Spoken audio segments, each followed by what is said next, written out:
आप सभी विधि के छात्रों का डायनामाइट एजुकेशनल हब में स्वागत है।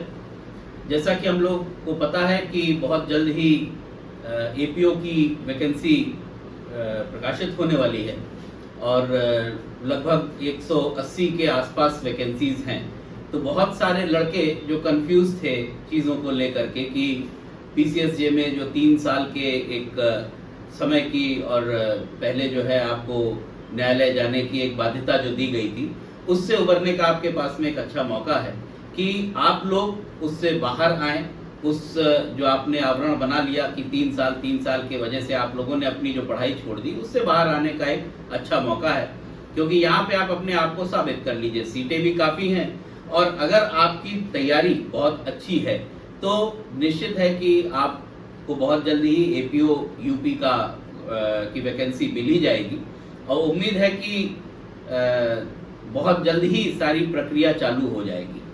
तो ऐसे में सबसे बड़ी बात यह है कि काफ़ी चेंजेस हुए हैं सिलेबस में। प्री में अगर आप देख रहे हैं तो क्वेश्चंस तो उतने ही बने हुए हैं 100, बट उसमें आप ध्यान से अगर देखेंगे तो संविधान कॉन्स्टिट्यूशन 10 क्वेश्चंस उसके भी बढ़ गए 10 नंबर के। तो एक तो चेंज आया प्री के पार्ट पे। दूसरा जो चेंज आया मेजर, वो चेंज आया है मेंस के पार्ट पे। क्योंकि देखिए मानना मेरा यही है कि प्री की तैयारी आप कितनी भी करते रहिए, लेकिन अगर मेंस आपका तैयार नहीं है तो जिंदगी भर आप प्री क्वालिफाई करते रहिए, कोई फायदा नहीं है। तो ऐसे में मेंस के लिए आपको शुरू से तैयारी रखनी चाहिए। कम से कम जो मेजर लॉज आपके मेंस और प्री दोनों में पूछे जा रहे हैं, उन एक्ट्स को तो आपके जुबान पे रटे होना चाहिए, बहुत अच्छे से समझ उसकी होनी चाहिए।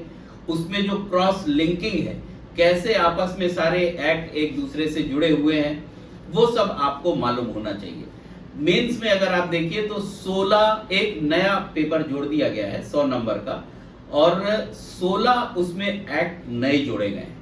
वो बहुत ही इंपॉर्टेंट होने वाला है और उसके लिए आपके लिए अभी बात यह है कि पहले से ही आपकी तैयारी हो जानी चाहिए। जिस दिन आप प्री दे करके आए उसके पहले से ही या तो थोड़ा थोड़ा 1-1, 2-2 घंटे उन एक्ट्स को देना शुरू कर दीजिए, जिससे कि आपकी जब आप मेंस देने जाएं तो 45 दिन का पीरियड भी अगर आपको मिलता है प्रिपरेशन के लिए तो आपके लिए सफिशिएंट हो।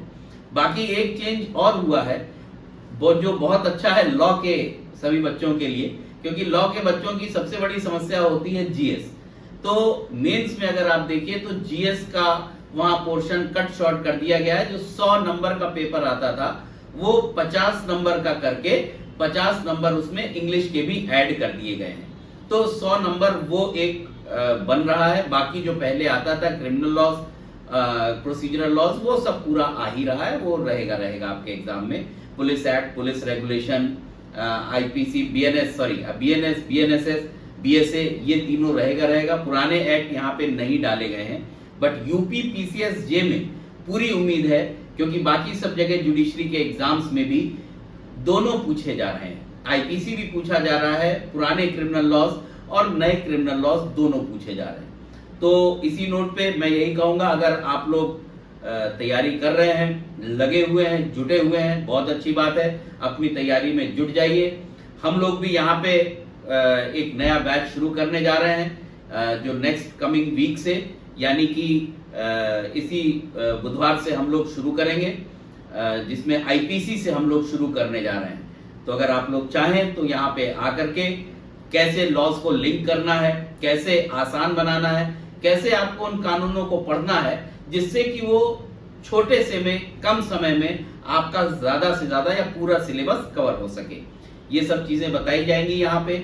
और साथ ही साथ आपको कैसे अपने आप को एग्जाम के लिए प्रिपेयर करना है, कैसे क्वेश्चन आंसर राइटिंग करनी है, ये सब चीजें भी यहाँ पर आपको प्रॉपरली बताई जाती है, क्योंकि यहाँ पे वीकली टेस्ट हम लोग कंडक्ट कराते रहते हैं। जो भी आपने हफ्ते भर में पढ़ा उसका एक वीकली टेस्ट हम लोग कंडक्ट कराते हैं। तो यही फिलहाल आप लोगों के लिए सूचना थी, और best wishes, best of luck आप सभी लोगों को, जो लोग एपीयू का एग्जाम की तैयारी कर रहे हैं, जो लोग देने जा रहे हैं। और साथ ही साथ अगर जरा सा भी आपने अभी लापरवाही बरती हुई है तो उसको भूल जाइए, क्योंकि बहुत से लड़के 3 वर्ष के क्लॉज की वजह से बहुत से लड़के वेवर्ड हो गए हैं। ऐसा आपको नहीं होना है। तैयारी अपनी बनाए रखिए, सब जगह वैकेंसीज आपको मिलती रहेगी और आपका सिलेक्शन तभी हो पाएगा जब आप रेगुलर पढ़ाई में जुटे रहेंगे। इसी नोट पे हम लोग इस चीज को क्लियर करते हैं। Best wishes, best of luck to each and every student. Thank you.